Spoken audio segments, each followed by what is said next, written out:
E aí, meus lindos e minhas lindas? Não sou o Dave Leonardo, nem tenho pretensão de ser. Meu nome é Leandro, esse é o canal Evangelho é Simples e eu peço que você venha fazer parte desse canal também, se inscrevendo, ativando as notificações e já deixando um like nesse vídeo. E esse é um vídeo devocional, que eu particularmente não estava muito afim de gravar. Tô a semana toda para gravar vídeo e, enfim, vou confessar um pecado aqui com vocês, que eu tô com a preguiça. Isso não é bom, mas eu falei, não, hoje eu vou gravar, porque quando eu abri a Bíblia, Deus falou comigo e eu tenho a certeza que Ele vai falar com você. Então, vamos para o nosso devocional. Todos os dias eu acordo bem cedo, abro a Bíblia, não faço uma leitura aleatória. Eu simplesmente faço uma sequência. Então eu estou lendo Mateus, né? Tomando um cafezinho, lendo Mateus. Hoje entrei no capítulo 17, acho que pela milionésima vez. Milionésima não, desculpa a arrogância. Mas, se eu não me engano, eu estou lendo a Bíblia toda agora pela nona ou 10ª vez. Um negócio assim, já li em algumas versões para poder fazer comparações, então acho que é a nona, 10ª vez. Vamos ficar com nona para soar um pouquinho mais humilde, mesmo sabendo que essa humildade é pouco arrogante. Mas isso é um assunto para outro vídeo. A ideia aqui é passar para vocês o que Deus falou comigo. E está lá em Mateus 17, no versículo 1 ao 5, e o 5 é o versículo que eu quero focar. Mas é o momento em que Jesus pega Pedro, Tiago e João, sobe no monte e lá ele encontra Moisés e Elias de uma forma transfigurada, glorificado, né? Ele estava com vestes brancas, ele brilhava, e ali ele falava coisas com Moisés e Elias acerca da salvação, acerca do que iria acontecer. E Pedro fica atônito com tudo aquilo e fala, lança a pérola, né? Sempre Pedro. Senhor, seria muito bom se nós construíssemos 3 casinhas, 3 cabanas aqui para vocês. Enquanto Pedro falava, Deus fala lá do alto: este é meu filho amado, a ele ouçam. Então, Pedro fica cheio de temor. Deus já havia afirmado que Jesus era o filho amado dele no batismo. Ele diz: esse é meu filho amado, a qual tenho muito prazer, me dá muita alegria. E dessa vez, pela segunda vez, Deus declara o amor por Jesus. Só que dessa vez com uma afirmação para os discípulos, para quem estava ali presenciando: ouçam ele, eu o amo, mas vocês precisam ouvi-lo. Era uma comunicação direta entre o pai e o filho que sempre houve, até quando Jesus fala para o pai: Pai, glorifica o teu nome. E ele diz: eu já o tenho glorificado. É interessante entender que Deus usou profetas, Deus usou a lei para falar com as pessoas, com o seu povo.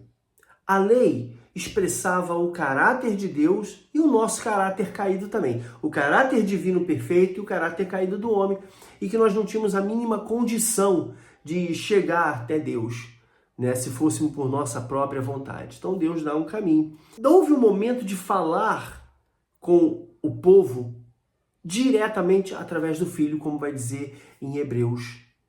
Vai dizer que Deus falou por profetas, falou de muitas maneiras, mas agora fala pelo Filho. E Deus está dizendo: ouçam o meu Filho. É para ouvir o Filho. E a questão que fica é: a quem nós estamos realmente ouvindo? Né? Às vezes estamos frequentando a igreja, fazendo parte do time da igreja, fazendo parte da vida comunitária da igreja, e será que estamos ouvindo Jesus de verdade? Quem está falando conosco, será que está dando a direção verdadeira que Deus quer nos dar? Então, que tipo de conselhos, tipo de ensinamentos que estamos aprendendo? Então, essa é uma preocupação, porque o apóstolo Paulo, ele vai dizer para Timóteo que haveria um tempo em que as pessoas com comichão no ouvido buscariam pessoas que falassem aquilo que elas queriam ouvir. Então, será que estamos verdadeiramente buscando ouvir a voz de Deus, a voz do Senhor Jesus, para que a nossa vida seja realmente transformada? Ou estamos apenas ouvindo aquilo que queremos ouvir e subtraindo da palavra aquilo que pode realmente nos mudar? Porém, gera confronto, gera dor, gera um desconforto, mas nos transforma para melhor.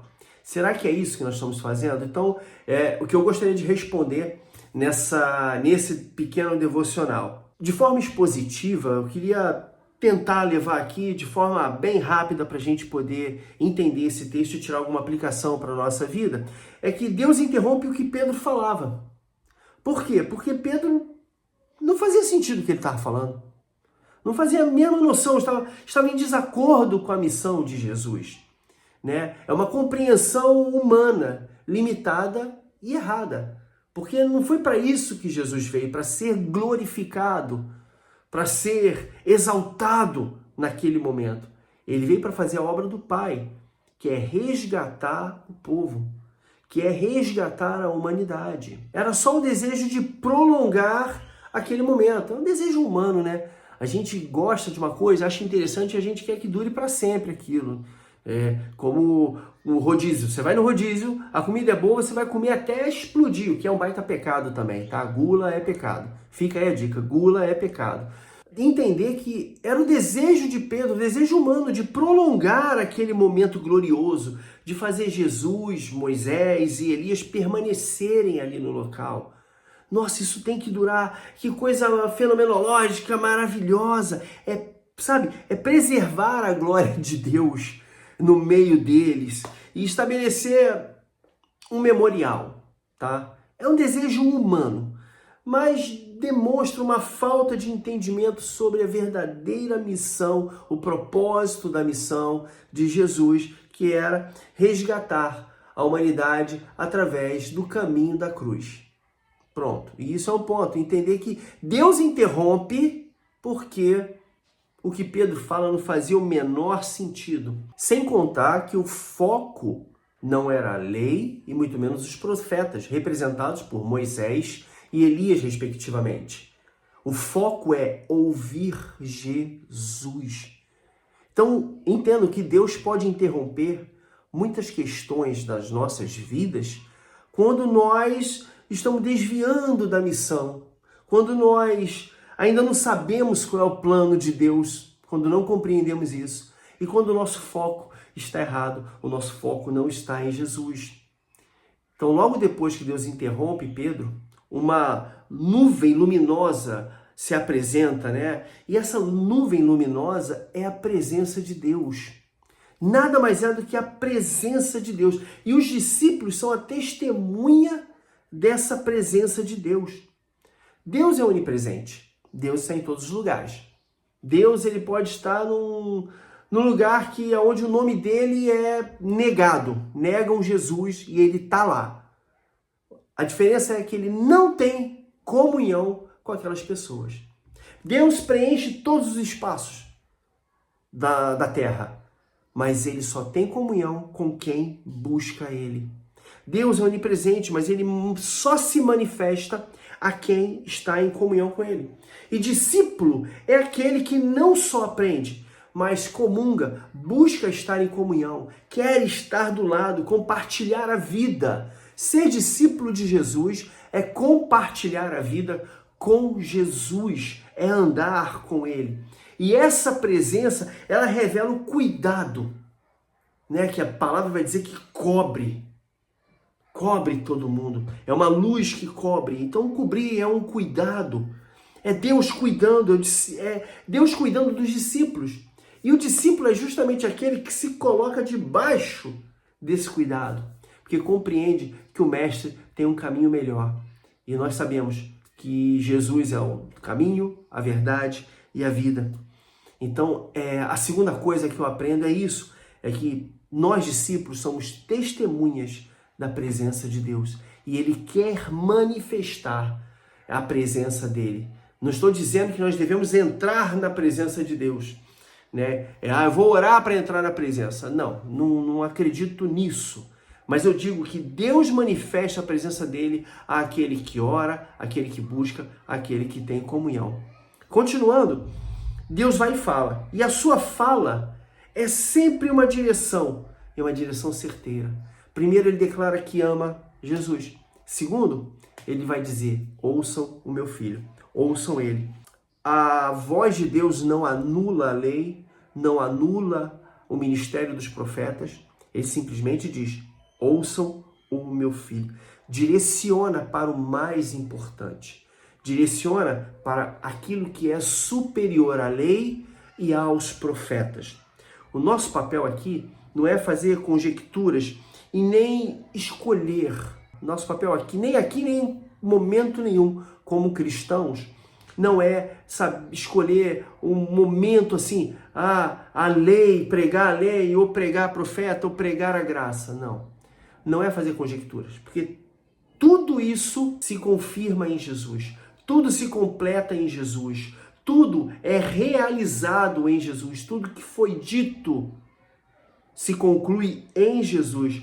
Jesus, como nós dizemos, é a chave hermenêutica que explica toda a Bíblia. A ótica que nós devemos ler a Bíblia é a ótica de Jesus. E nós não devemos, de maneira nenhuma, fazer escolhas.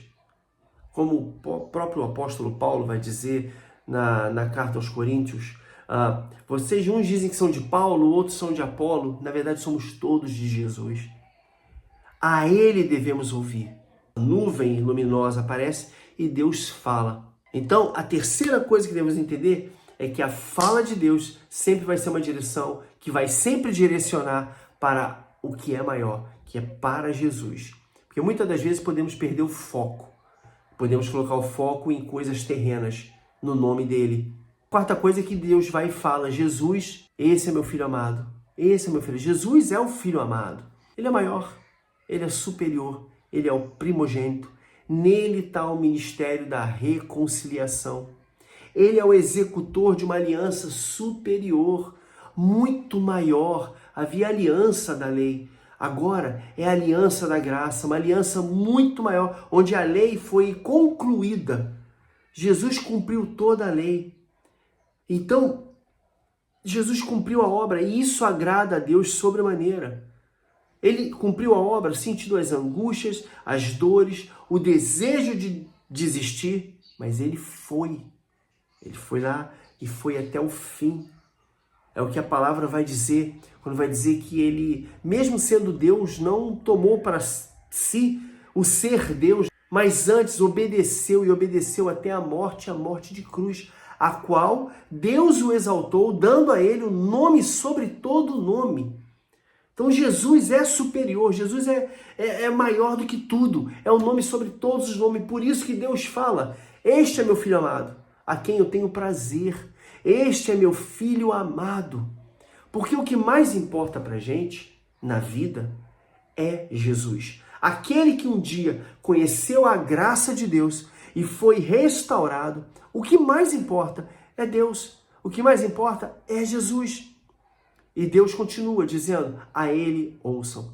De tudo que temos que ouvir, de tudo que ouvimos, o mais importante é ouvir Jesus. As suas palavras, seus ensinamentos.